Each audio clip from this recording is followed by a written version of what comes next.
On the 5th of October 1915, my great-uncle, Lieutenant Aubrey Hastings of the 7th East Surrey Regiment, was killed in France, blown to pieces in his trench during the Battle of Loos. I grew up with his story, reading the unhappy letters that he wrote amid the poppies of the battlefield, along with those of a grandfather and another great-uncle who survived. But this is the first time I've visited the cemetery at Fouquier-la-Bethune, where Aubrey's buried, one of some 900,000 British Empire dead of the First World War. Almost everyone in this country shares such links with that catastrophe for our forefathers and for Europe. It's a funny business, looking down at the last resting place of one of my own family whom I never met, who died in a struggle that I've spent decades reading about. Its horror is not in doubt. But where I part company from what we might call the Blackadder take on history is to believe that it was also futile, that it didn't matter which side won. In the 21st century, the British people are deeply wedded to the idea that the Second World War was our good war, the first our bad one. But what if we'd stayed out? What if Germany had won? In my opinion, the deaths of Aubrey Hastings and hundreds of thousands of his comrades were assuredly a great tragedy, but they were not for nothing. Many British people honour the men who fought and died with a mixture of sorrow and a sense of waste. A belief that no cause could have justified so horrendous a sacrifice. But 100 years after the outbreak, it seems time to revisit the reasons we went to war in 1914. I want to argue that far from Britain having plunged into a bloodbath we could have stayed out of, our part in the First World War was tragically necessary.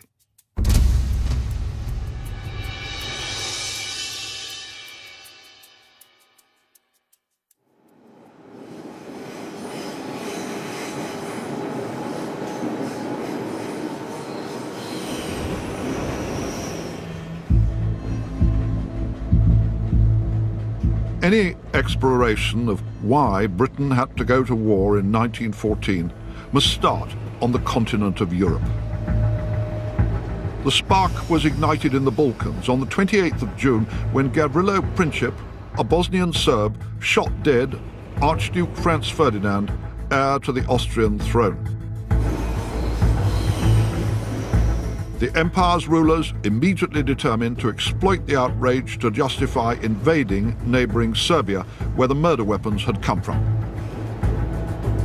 But the Russians were Serbia's close allies, and they made it plain they would fight to protect their fellow Slavs.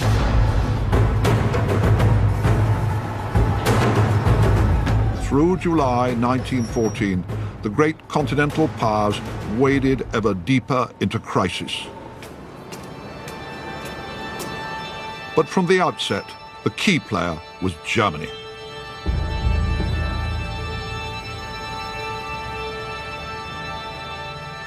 On the 6th of July, its rulers pledged the Austrians their unconditional support to smash Serbia, promising to deal with Russia and its own ally France if they intervened.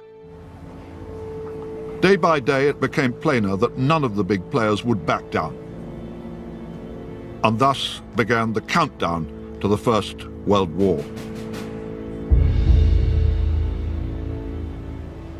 Some historians have argued that once it became clear that Austria and Germany were going to war with France and Russia, we, the British, should simply have left them to get on with it, stayed out. That all that would have come out of a German victory was a fast-forwarded version of today's European Union. I don't buy that. The people who were running Germany cared nothing for democracy or other people's freedoms. Once the shooting started, it became plain that their war aims were little different from those of Hitler 35 years later, excepting only the Jewish genocide.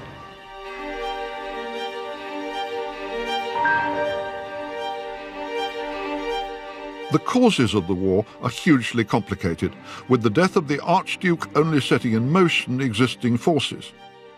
No one nation deserves all the blame. But there's an overriding case that German recklessness contributed more than anything else to make a conflict intended to settle a local score escalate into a European war. And once the fighting and dying started, it became cruelly apparent that a German victory would be a disaster for Europe.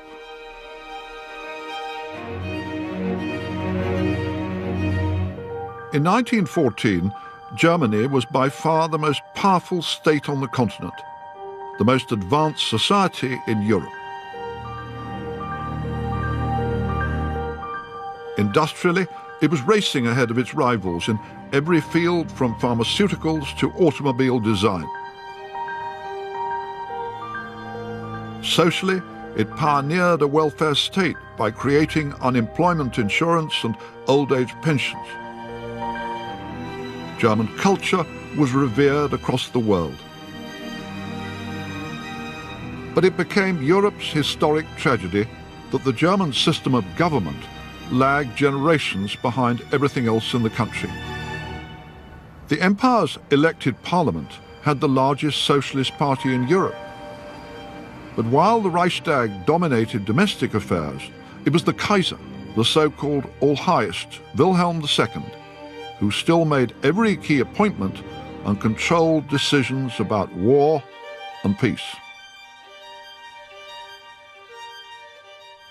Wilhelm was a weak man who sought to masquerade as a strong one, chronically unstable and prone to violent mood swings.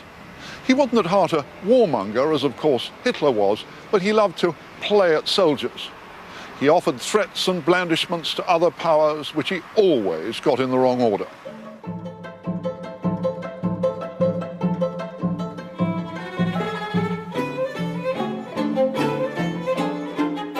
Professor John Roll has spent a lifetime studying and writing about the Kaiser.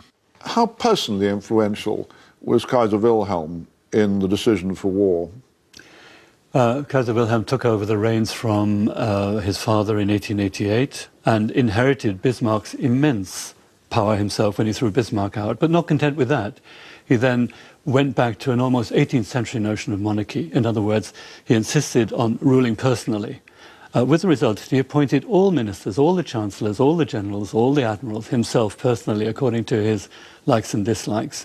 He was an extremely assertive bully. Well, it was just an extraordinary situation that you had a socialist majority, violently anti-militarist majority in the Reichstag, and yet exercising no influence at all, really, over this regime and foreign policy. Yeah. One of the reasons, I believe, behind the German general's decision to go to war around about 1914 was the rising tide of democracy at home. The thinking was, well, if we leave it too long, we will not be able to get our way and do what we really need to do to make Germany great. So we better go before that time comes. The most powerful institution in Wilhelm's empire, and indeed in all continental Europe, was the German army. The Kaiser was also eager to extend his power across the seas and personally promoted the creation of a big-gun navy.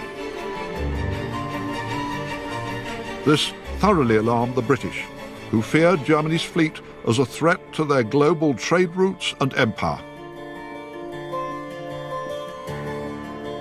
As Queen Victoria's grandson, Wilhelm retained some respect for her people, but he was determined that neither he nor his empire should defer to them.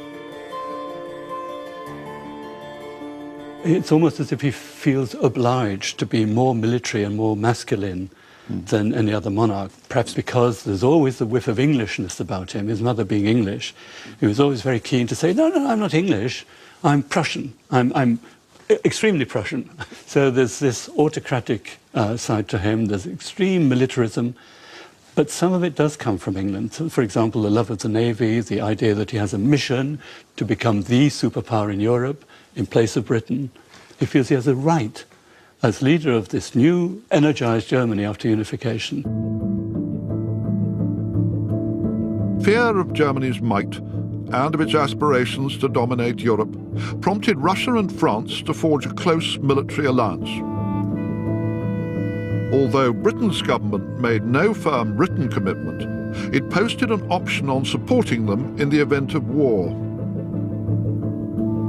Many British people recoiled from the idea of joining an alliance with Tsar Nicholas II, whose people had been Britain's enemies through the 19th century. But the fears of Europe's rulers that a general war would result from their rivalries caused every nation to huddle close to its friends. The Germans to the Austrians, the Russians to the French, with the British as cautious maybes.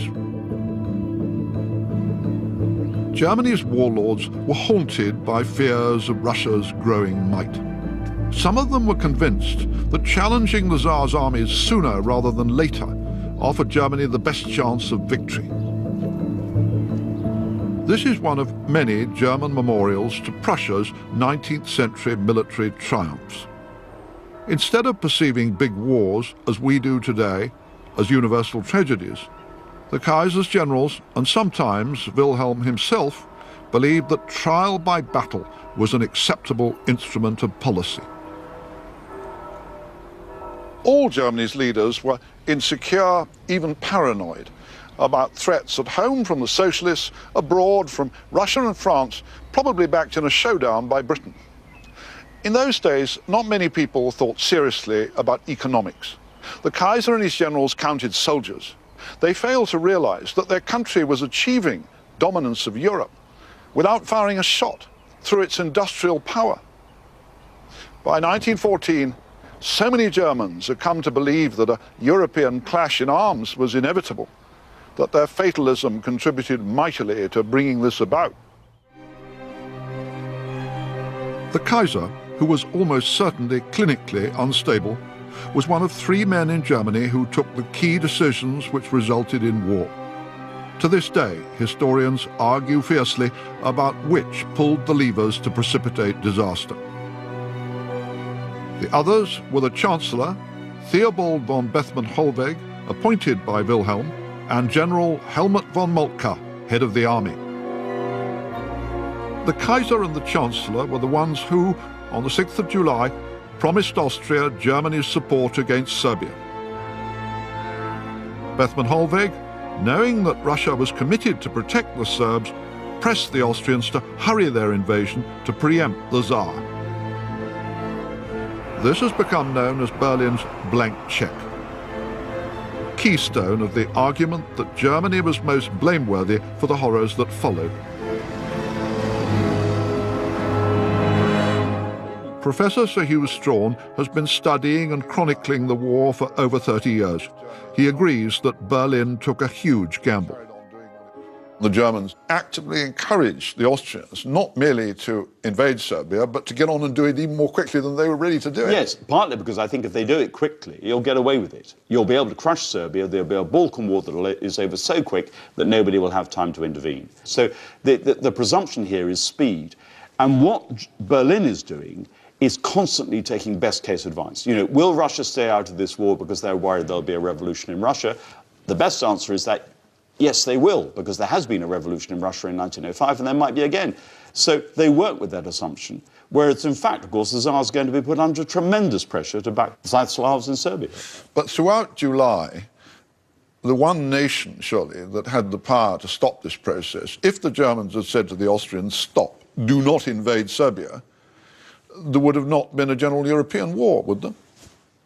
That's right. I think they have the power to say no. I mean, after all, the blank check is central, and the blank check is issued by Germany. And Germany then seems to show remarkable insouciance as to how that check will be used. You know, Austria-Hungary still has to cash it. It's Austria-Hungary that has to initiate war. But absolutely, the balance then shifts to Berlin. And if any power has the capacity to stop it, it's Berlin, particularly at the very end of the crisis. Army Chief of Staff Helmut von Moltke, who answered only to the Kaiser, also played a pivotal role. On the 28th of July, Wilhelm and Bethmann-Hollweg experienced a brief panic attack, The looming war now looked far bigger and graver than they'd bargained for. But Moltke, on his own initiative, telegraphed the Austrians and urged them to hasten their attack. The Chief of Staff had long argued that if Germany must face a European showdown, it was better to have it before the Russians' big armaments expansion program was complete. At an Imperial Council meeting in December 1912, he's reliably reported as saying, "War, and the sooner the better." Annika Mombauer is a German scholar who's written a biography of the Chief of Staff which emphasizes his role in the July crisis. Where did Moltke fit into the decision for war? Well, Moltke very much advocates war. He thinks that war is inevitable in the long run. He thinks that eventually Russia will become too strong, too militarily powerful for Germany to defeat her, and therefore he creates an atmosphere in which war seems a good solution out of a perceived problem. One thing that seems extraordinary to us about how dysfunctional the German government was in July 1914 is that here you've got Moltke, who's supposed to be just the head of the army, and at a critical moment, July the 28th, he sends a telegram to Vienna, to the Austrians, telling them to get on with invading Serbia. And it does seem an extraordinary reflection of both how reckless Moltke could be and of how powerful he was. Well, you're right. He does send that telegram, and in Vienna they end up saying, well, who Who rules in Berlin? Who rules in Berlin? Moltke or Bethmann? Or was it, in fact, the Kaiser? So, yes, you're completely right. He exceeds his authority, if you like, by sending this telegram. Germany's leadership in July 1914 was extraordinarily reckless in accepting the risk that by promoting a small Balkan war, they would trigger a huge European one. When it became plain that the Russians would fight rather than see Serbia go under, the Germans refused to take the one step that could have prevented a general European catastrophe, telling the Austrians to pull back. Instead, they themselves prepared to mobilize against Russia. And that's why I believe they deserve most blame for all that followed. On the 28th of July, Austria declared war on Serbia, and 2 days later, the Tsar ordered his army to mobilize. Germany then issued two ultimatums, one to Russia and another to France, its ally. Neither was expected to accept, and few of the Kaiser's generals wished them to. Berlin then set in motion its hugely ambitious war plan, designed to crush France before turning on Russia.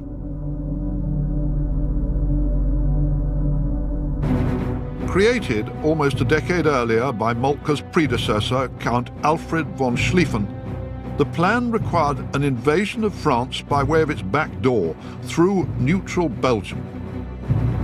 It was the German commitment to overrun Belgium which suddenly propelled Britain, hitherto a mere spectator of the continental drama, to the forefront of the stage.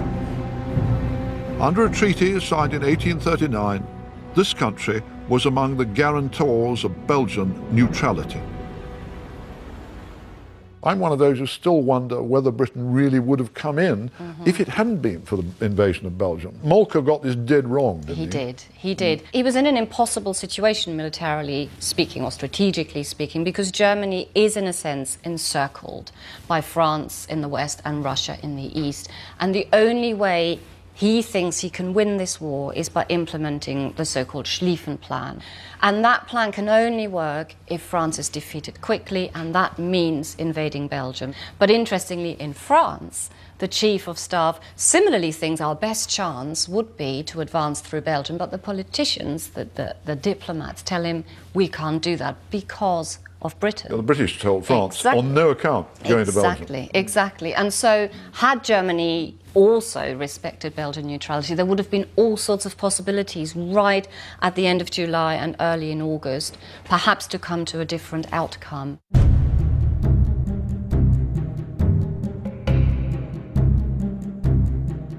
Thus, in the first days of August 1914, Germany prepared to invade and crush France in a campaign of 40 days before turning on Russia. Europe had a war, but must the British be in it?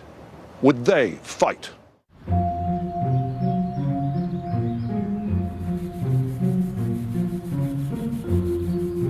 Basking in the balmy summer of 1914, and preoccupied by industrial turmoil and threatened Irish civil war, the British people had scant appetite for a continental conflict. But Liberal Prime Minister Herbert Asquith and several key cabinet colleagues were appalled by the prospect of Germany achieving dominance of Europe. They doubted that Britain could merely remain a bystander while this happened. One such was the Foreign Secretary, Sir Edward Grey, who played a critical role.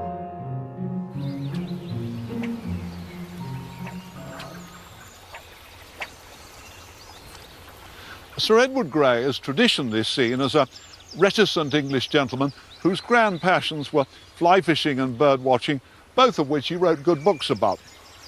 But more recently, he's become a focus of fierce controversy. Some historians claim that Grey made rash, secret commitments to the French which dragged us unnecessarily into war. For centuries, it had been a British article of faith that a balance of power, which denied absolute dominance to any one nation, must be maintained on the continent. Between 1908 and 1914, when Grey was not casting a fly on bright waters, he held secret talks with the French about British support in the event of a German attack. The Foreign Secretary was less clever and less of a statesman than his admirers thought. But the claim that he should be damned for dragging Britain into an unnecessary war doesn't stand up. I suggest that Grey was a realist about the difficulty, indeed impossibility, of Britain simply standing by doing nothing while Germany conquered Europe. If the French and Russians had been beaten, as they almost certainly would have been if Britain hadn't come in, who can imagine a victorious Germany allowing Britain to continue ruling the waves and the world's financial system any more than Hitler would have done if Churchill had tried to strike a deal with him in 1940? Nothing Grey said beforehand could have deterred the Germans, because they had weighed Britain's military power and discounted it. The little British army seemed incapable of influencing a huge clash of continental hosts. The Royal Navy was thought irrelevant because, in the Kaiser's scornful words, dreadnoughts have no wheels.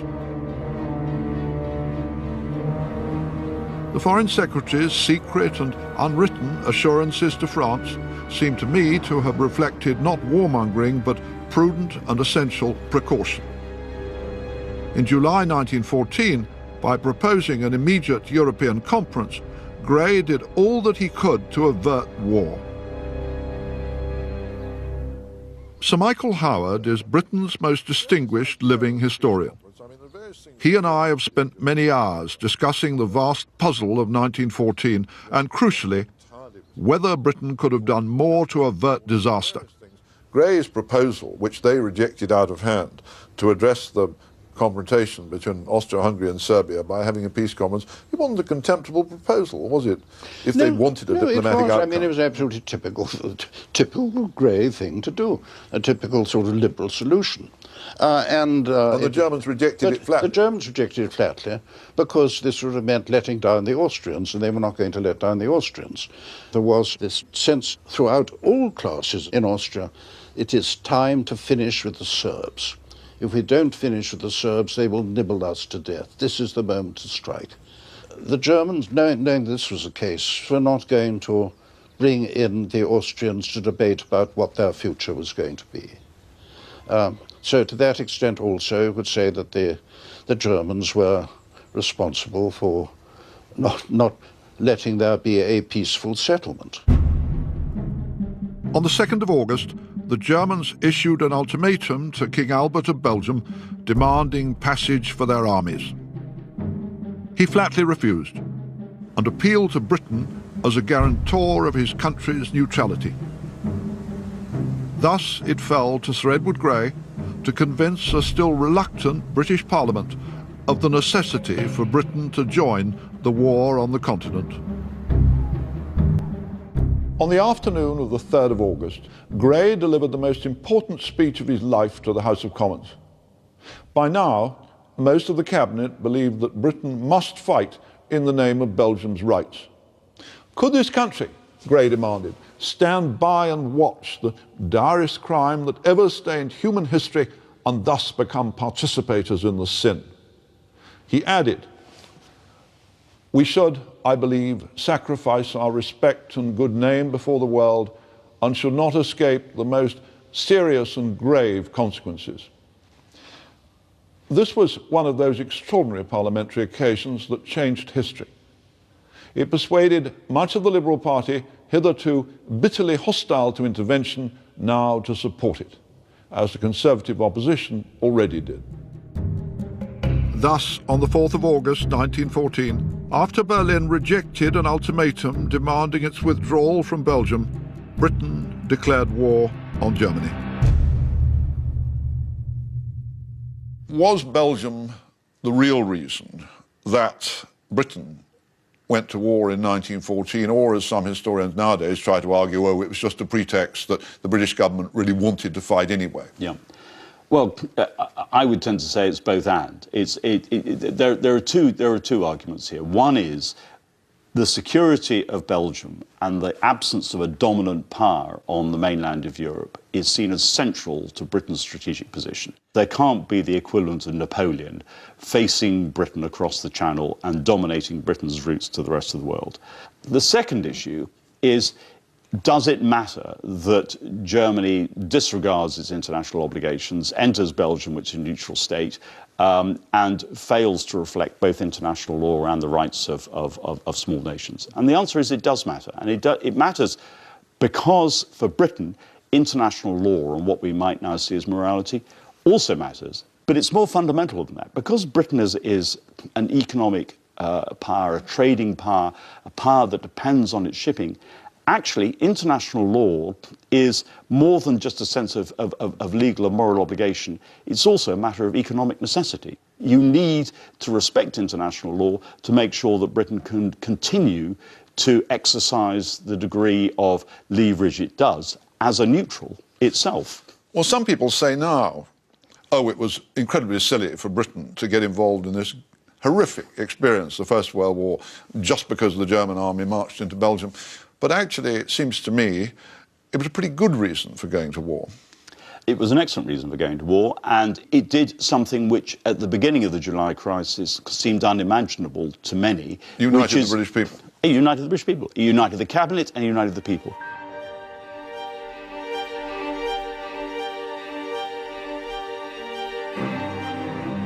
As Britain mobilised its little army in that first week of August, Germany's vast host was already surging into Belgium.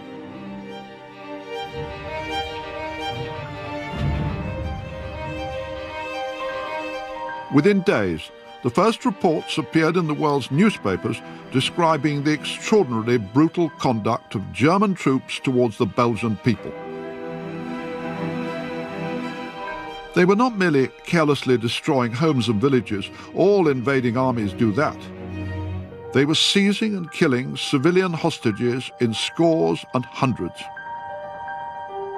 Even before 1914, the Kaiser's army had earned a reputation for exceptional brutality. Between 1904 and 7, when the Herero and Nama tribes rebelled against German colonial rule in southwest Africa, the Kaiser's soldiers killed or deliberately starved to death almost 100,000 native people. Wilhelm applauded and decorated the officer responsible. Even by the imperial standards of the day, this action was worse than any British excess.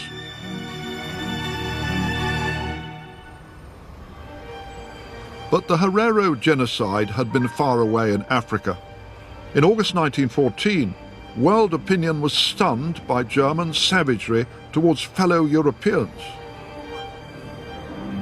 In Flanders, the destruction of the medieval university town of Louvain, today rebuilt from ashes, became a symbol of the excesses of the Kaiser's soldiers endorsed by Berlin. Professor John Horn has exhaustively researched and catalogued the German army's actions in Berlin and France during 1914. John, we're here in the University Library at Louvain. What happened here? Well, on the 25th of August, there was the sound of fighting, German soldiers shooting at what they claimed was a civilian insurrection. Round about 11 o'clock in the evening, this beautiful university library was broken into by the German soldiers and deliberately set fire. One young Jesuit, Father Dupérieux, had written in his notebook that he thought the Germans, in burning down the library, had done something as barbaric as the destruction of the Library of Alexandria in antiquity. This was seized by German soldiers and he was summarily executed. And by the 29th or the 30th, you have to imagine Louvain as an almost empty town. The population that hadn't been deported gradually straggled back in to find between 1,500 and 2,000 buildings destroyed, and well over 240 of their own townspeople had been killed. All armies in all wars can behave very badly. What seems different about what happened in Belgium in 1914 was that it wasn't just a question of the odd soldiers brutally murdering a few civilians. They were systematically shooting them in scores and sometimes in hundreds as hostages. You're quite right, but what we've just described in Louvain was a terrible incident, and it immediately grabbed the international headlines. But it was typical of something that happened across the whole invasion front in Belgium and also in eastern France. And it wasn't the worst case in terms of the death rate. Dinant was destroyed as a town and 674 of its inhabitants executed 2 days before. In cold blood? In cold blood.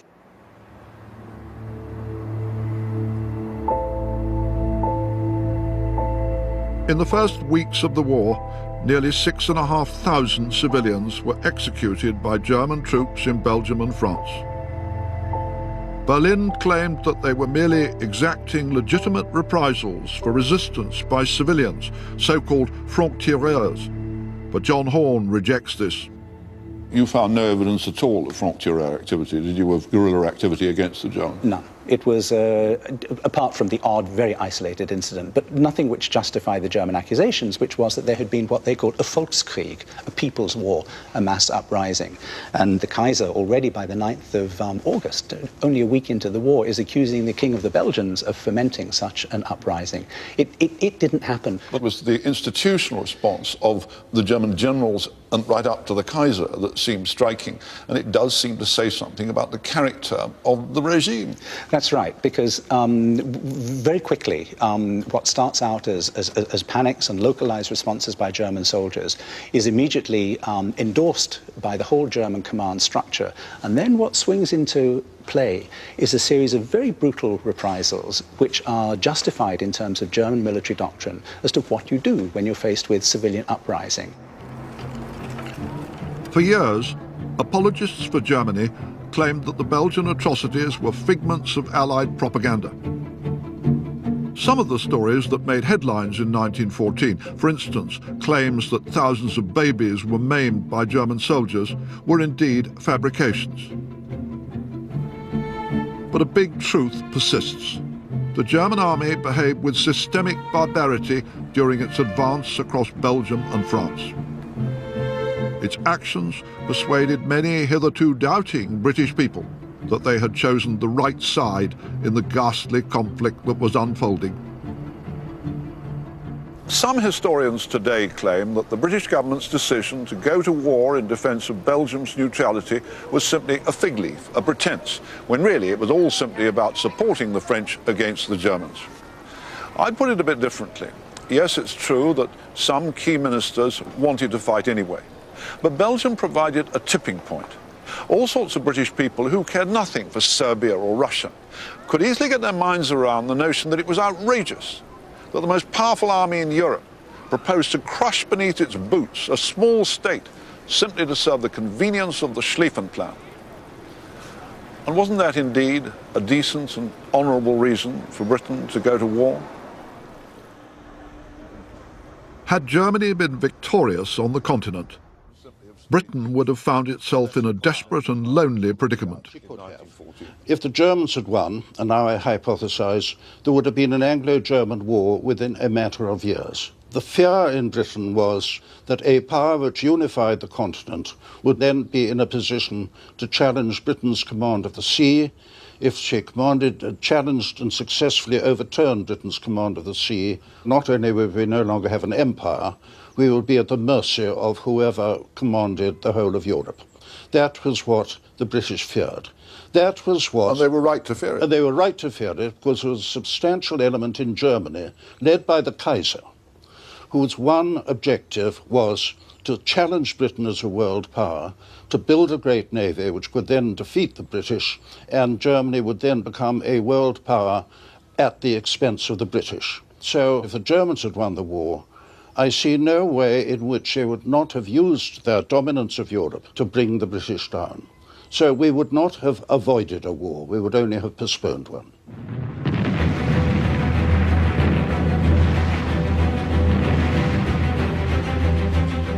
By early September, the German army had swept through Belgium and into France. With Berlin believing that its victory was imminent, Chancellor Bethmann Hollweg drew up a list of his country's demands at the peace talks.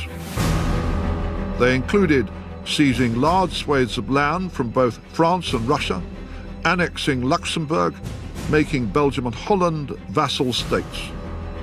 The September Plan, as it became known, was designed to secure Germany's absolute political and economic control of Europe. But in the second week of September, the French army achieved a historic victory in the Battle of the Marne, driving back the Germans from the gates of Paris. What followed in the autumn of 1914 finally wrecked Germany's dream of swift victory. It also witnessed the first big and seriously bloody battle of the war for the British. In October, the British Expeditionary Force marched towards the old Belgian cloth town of Ypres, Wipers, as millions of British soldiers came to know it. They arrived there just in time to clash head-on with a massive enemy offensive, the last great German effort to win the war by Christmas. What took place in the 5 weeks of battle around Ypres set the pattern for the vision of the First World War, which has been etched into our national culture ever since.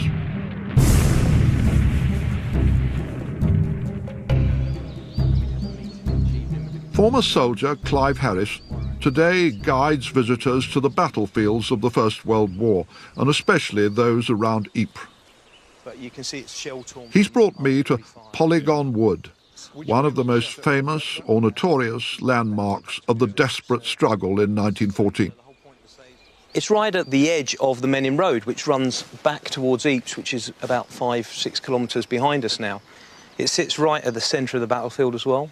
So from the moment the Germans attack us on the 18th of October, right through to the last knock-ins of First Ypres on the 11th of November, this wood here and the two woods just to the rear of us were key as part of the battlefield. This is where the Germans made their last huge push of 1914 to try and win the war before Christmas. They did, yeah. They now realised that they needed to knock us out of the war, and by doing so they needed to capture the Channel ports, and therefore they moved away from the von Schlieffen plan to a degree, and the capture of Ypres. This is the last thing.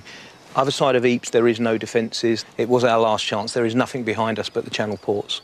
And there were battles all over the shop, small battles all over the wood here. They were, yeah. We tend to think that the British line would be a continual line, when in fact it was more a series of outposts, and quite often units found themselves isolated and having to make small unit charges into Germans as opposed to a larger cohesive defence.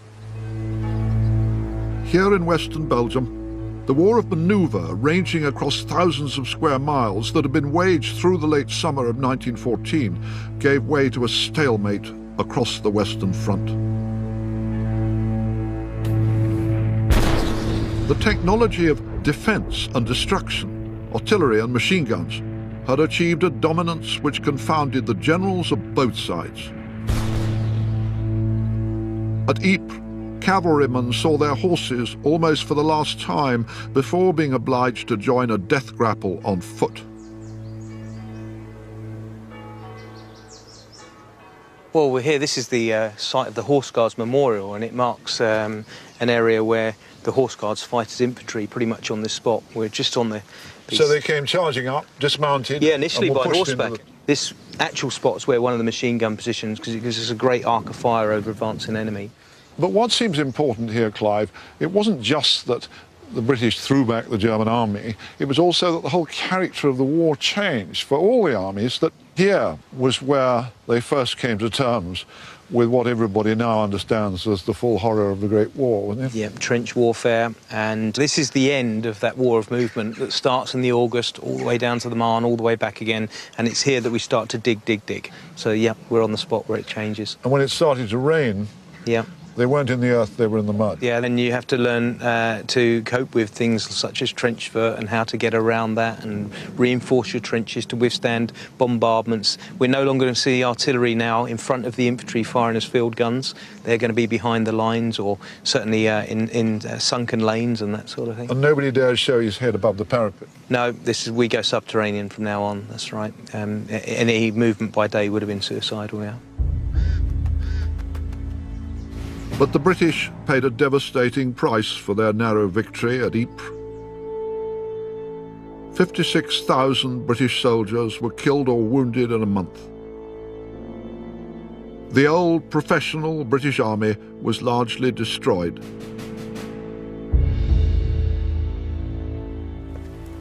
Thereafter, it would be civilian volunteers and later conscripts who accounted for the overwhelming majority of the 6 million British soldiers who eventually served.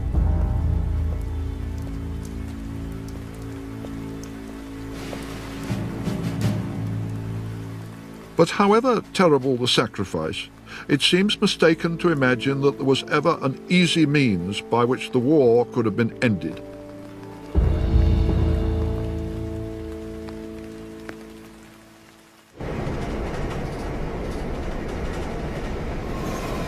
Gentlemen, our long wait is nearly at an end. Tomorrow morning, General Insanity Melchett invites you to a mass slaughter. We're going over the top. Well, huzzah and hurrah! The hugely successful Blackadder series epitomises the enduring popular view of the First World War, that the British Army fell victim to idiot commanders devoid of brains or courage. Well, best of luck to you all. Sorry I can't be with you, but obviously there's no place at the front for an old general with a dicky heart and a wooden bladder. Well, chuff then. See you all in Berlin for coffee and cake. Most of the war's commanders really were pretty unlovable and unimaginative men. But once the most powerful industrial states in Europe were locked in strife, it seems wrong to imagine that even a Wellington or Napoleon could have found an easy road to victory. George Orwell wrote a generation later that the only way to end a war quickly is to lose it. He was right.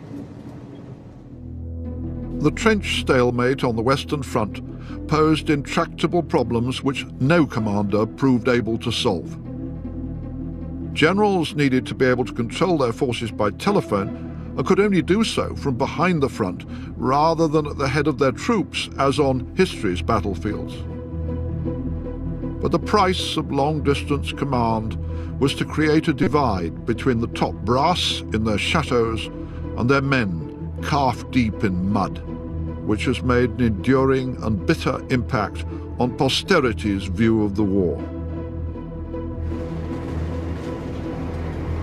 In the summer of 1918, Allied forces finally broke the stalemate on the Western Front and pushed east across France, with the British Army taking more prisoners than all their Allied partners put together.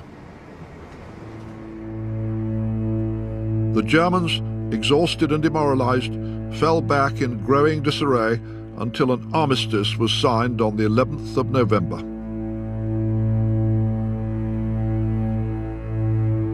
Around 10 million combatants, 900,000 of them from the British Empire, had lost their lives.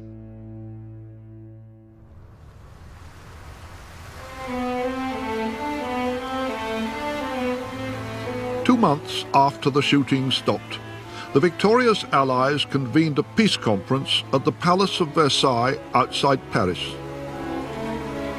Their task was enormous, their purposes the most ambitious in history. The Versailles summit has often since been branded a failure which condemned Europe to a further generation of strife. Prime Minister Lloyd George, French Premier Georges Clemenceau, and American President Woodrow Wilson led the negotiations involving delegations from many other interested nations, which lasted for 6 months between January and June 1919. Their intention was to produce a treaty that would not only reshape Europe, but also ensure that there could never again be a great war by disarming the Germans and making them pay the costs of the conflict. Historian Margaret Macmillan is the author of the most compelling and vivid modern narrative of what happened at Versailles. What was at stake for the Allied powers at Versailles? I think they had two things they had to think about. They were deeply concerned about the state of Europe, and indeed their own countries included. There was real fear of revolution, and they were worried that the situation might deteriorate.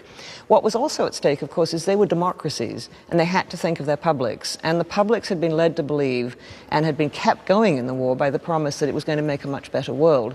And so what they had to try and do is create a better world to appease. Incredibly ambitious objectives. It's very ambitious, but then, of course, the First World War is so unusual compared to earlier wars because it was so exhausting that you couldn't just say at the end of it, well, that's it, done, we'll make a few border changes and we'll go back to normal. You couldn't go back to normal. I seem to remember that the Germans eventually paid less than they had made the French pay after they beat the French in 1871.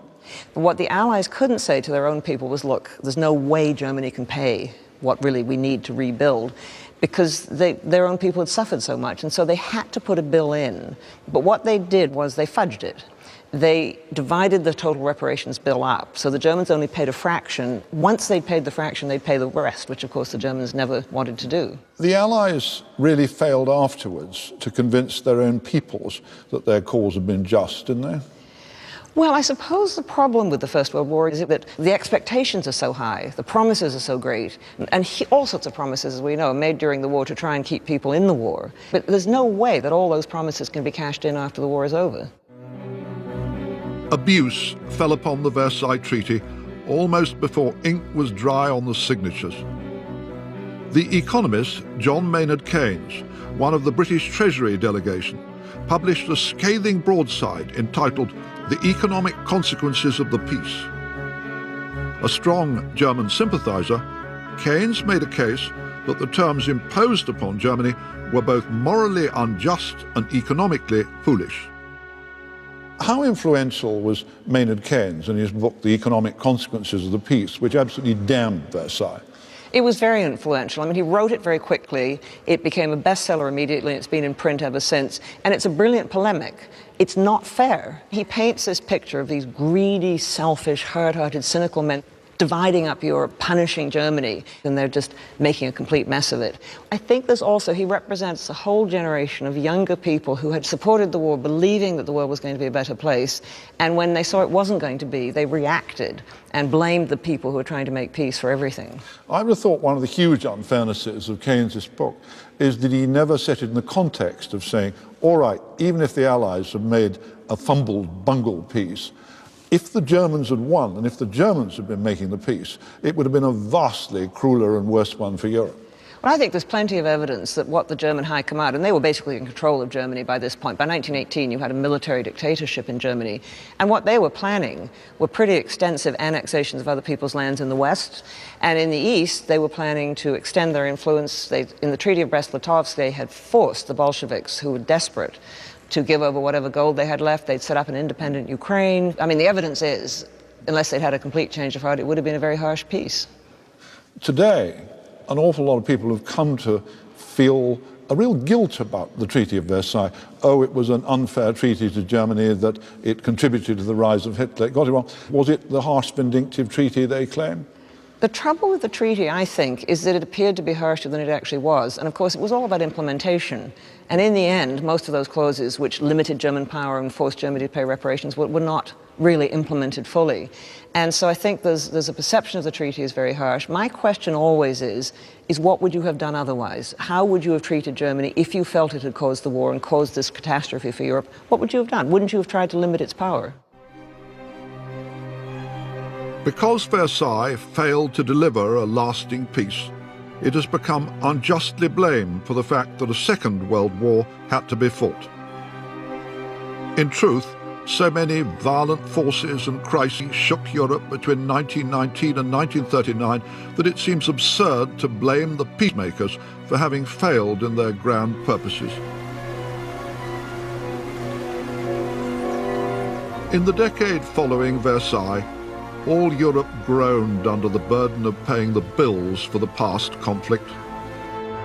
Britain was almost bankrupt, and the moral and political regeneration which Prime Minister Lloyd George had repeatedly promised failed to happen. Many men came back from the army to find their old jobs taken by civilians, often women. Whereas in 1945, veterans returned to a country run by a Labour government committed to creating a welfare state, after 1918, the old gang remained in charge of an unreformed British society. Those who had fought felt that they had been sold a false bill of goods.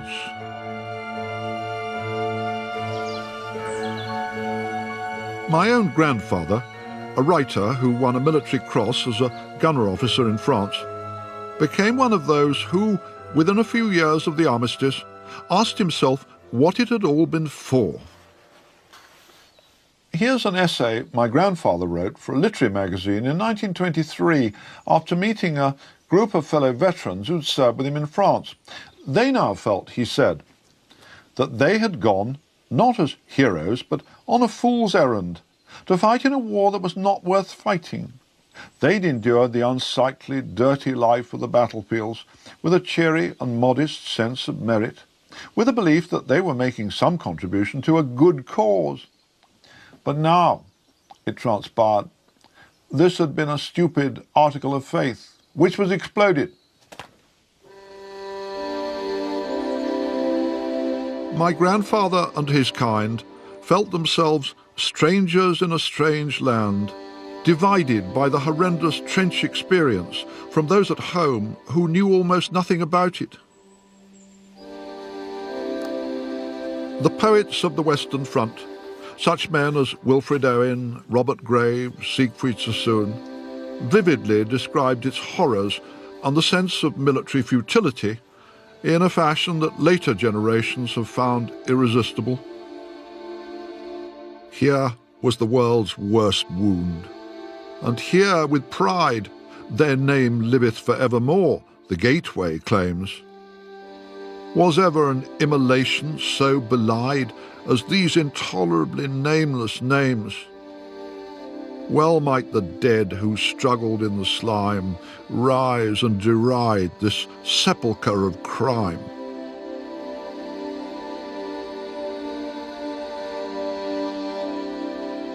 But Sassoon and his kind never addressed the huge question of how on earth Britain could have escaped from the war except by conceding defeat. It's a weird British thing that while we're hugely proud that our forefathers fought Hitler, we seem almost ashamed that they fought the Kaiser. How has the overwhelming perception developed in Britain over the last 100 years that there was nothing worth fighting about in the First World War? Well, the interesting point is not so much that after the war opinion changed or opinion veered to the point when it said that was a bad war, it was badly conducted, it was a waste of time and a waste of blood, and it should never have happened. Nobody thought that in 1918. I think nobody thought that for another 10 years, until about 1928. The poets did. The poets did, but the interesting thing is whether people would have been interested and affected by what the poets wrote. They became expressive of a public opinion in 1928. They weren't expressive in 1918.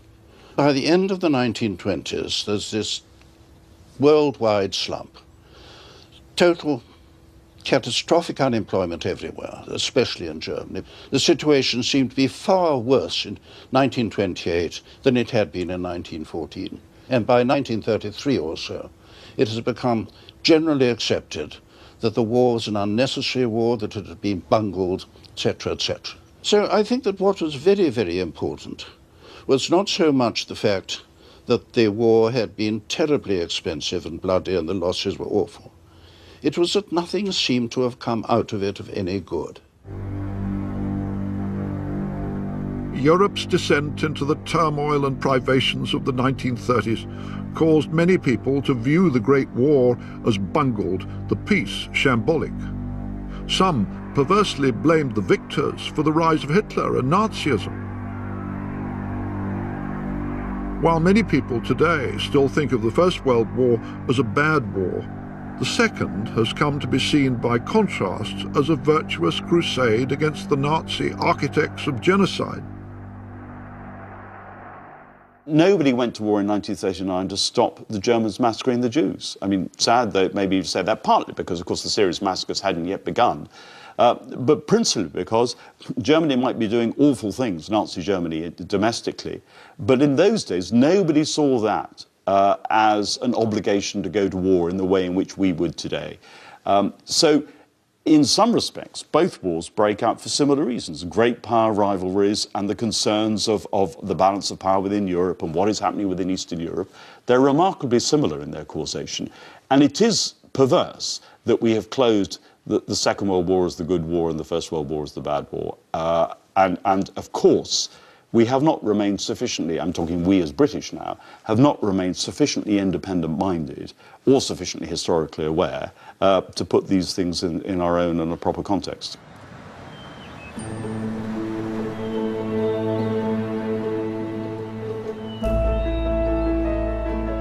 No sane person believes that Britain wanted a war in 1914.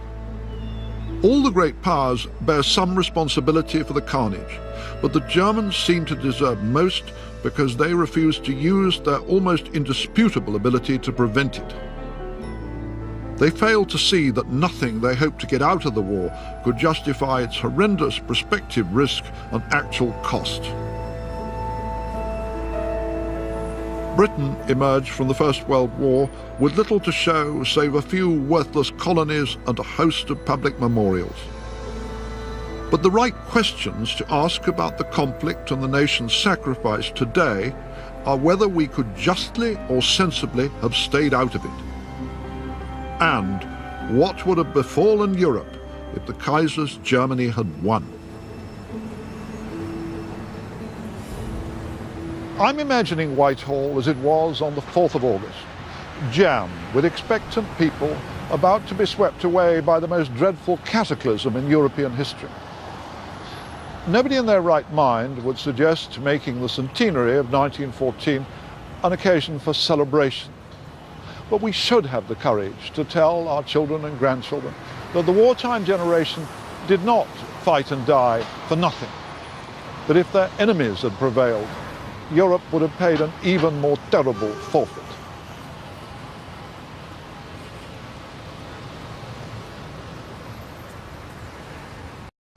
That it didn't matter which side won. In the 21st century, the British people are deeply wedded to the idea that the Second World War was our good war, the first our bad one. But what if we'd stayed out? What if Germany had won? In my opinion, the deaths of Aubrey Hastings and hundreds of thousands of his comrades were assuredly a great tragedy, but they were not for nothing.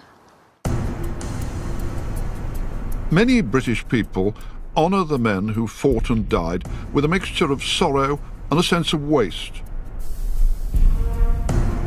A belief that no cause could have justified so horrendous a sacrifice. But 100 years after the outbreak, it seems time to revisit the reasons we went to war in 1914. I want to argue that far from Britain having plunged into a bloodbath we could have stayed out of, our part in the First World War was tragically necessary.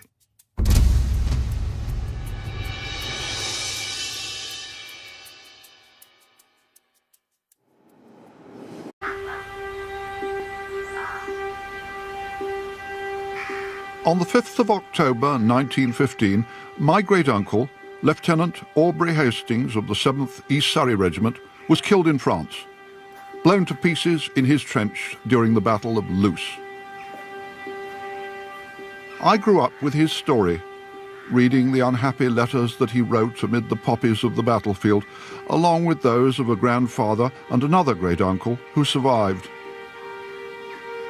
But this is the first time I've visited the cemetery at Fouquier-la-Bethune, where Aubrey's buried, one of some 900,000 British Empire dead of the First World War. Almost everyone in this country shares such links with that catastrophe for our forefathers and for Europe. It's a funny business, looking down at the last resting place of one of my own family whom I never met, who died in a struggle that I've spent decades reading about. Its horror is not in doubt.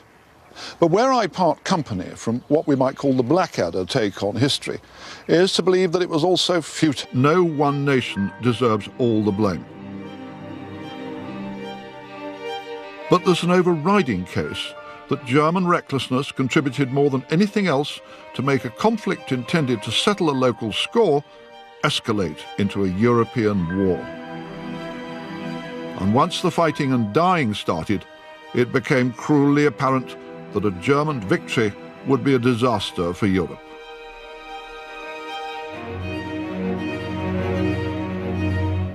In 1914, Germany was by far the most powerful state on the continent, the most advanced society in Europe.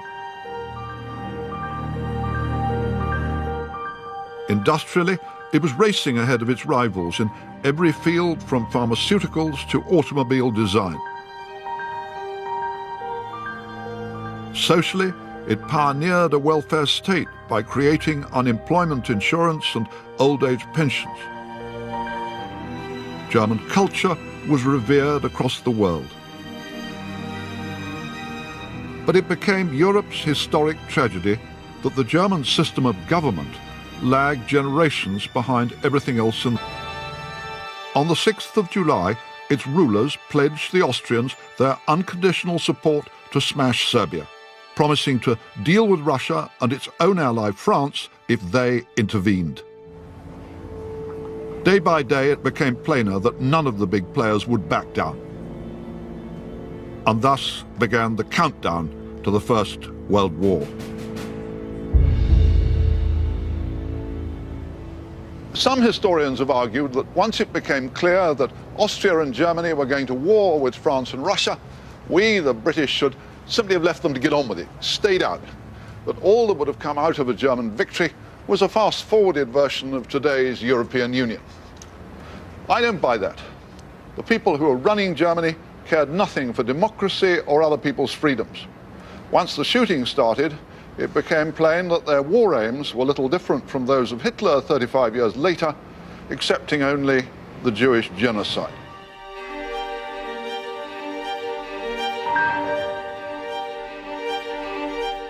The causes of the war are hugely complicated, with the death of the Archduke only setting in motion existing forces.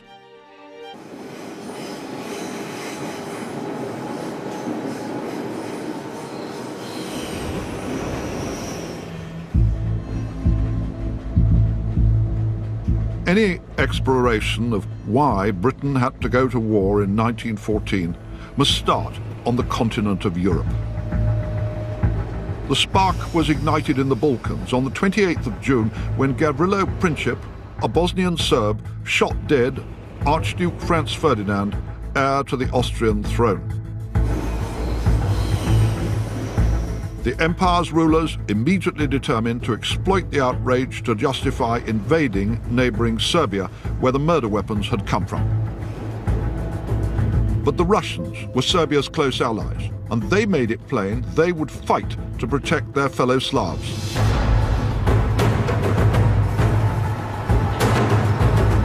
Through July 1914, the great continental powers waded ever deeper into crisis. But from the outset, the key player was Germany.